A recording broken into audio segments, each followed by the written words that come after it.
I do want to get back to our constitutional law expert, Paul Lisnek, and bring him back in. We got our technical problems figured out. Paul, what I really wanted to talk to you about was this 14th Amendment in the third section, which would preclude the president from running again if he, in fact, is impeached. But this is a separate vote, a separate issue, and what has to happen here, explain, is impeachment, conviction in the Senate, removal, and then barring. All of those have to happen before you would even get to this issue that would keep the president from running again, correct?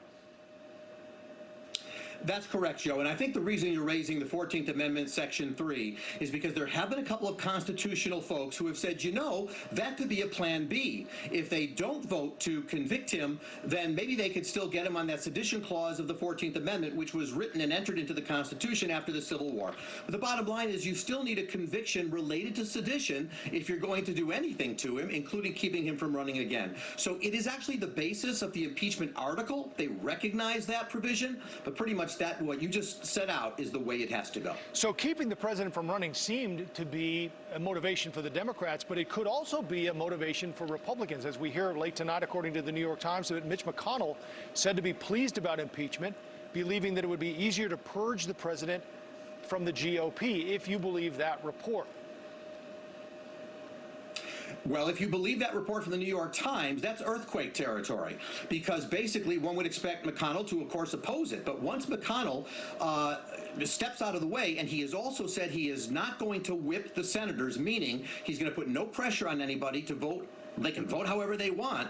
Democrats need 17 Republicans on their side. If you get McConnell on your side, you may very well see the conviction. Getting 17 won't be as impossible as it would be without the support of McConnell. What about the timing of all this, Paul? Jim Clyburn suggested waiting until a little bit later. McConnell has said he won't bring the Senate back until the 19th, but he could.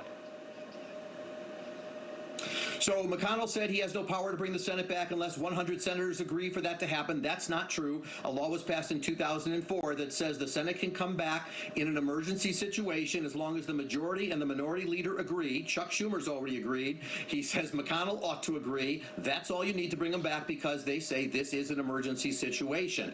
And the reason they want to do it now is to try and get it out of the way before a Biden term. The bottom line is if it doesn't happen before the Biden term begins, Joe Biden has already given his permission, so to speak, to say, look, we can walk and chew gum at the same time. The Senate can have a trial or do regular business in the morning, shift to the trial in the afternoon, and return to regular business at night so that he can get his cabinet confirmations taken care of and get some actions regarding COVID and the economy underway as well. One would think the Senate can take care of more than one thing at one time. It appears we'll get a vote from the House on impeachment tomorrow, Paul, and it will go from there to the Senate, as we know. It seems like this is building to a point where everyone in Congress is pretty much going to have to step up and raise their hand and show where they stand on President Trump. Yeah, and by the way, there's a little strategy to when those articles make their way over to the Senate. You see, when Nancy Pelosi presents them, the Senate has no choice but to drop all their business and take it up immediately. So she can't bring it there and then, they'll say, well, we'll get to this in 100 days. There will be strategy between Pelosi and I think Joe Biden and Chuck Schumer, and they may very well, again, if they don't want to do this double duty thing we've talked about, they may choose to wait 100 days to give Biden 100 days to get his agenda underway, then send the articles over, and then the Senate has to deal with it immediately. But I don't think that's going to be the approach. I think you're going to see this, let's split between doing business and handling the impeachment all at one time. I think that's the direction they want to move. All right, a lot on the table. Paul Lisnek, thank you very much.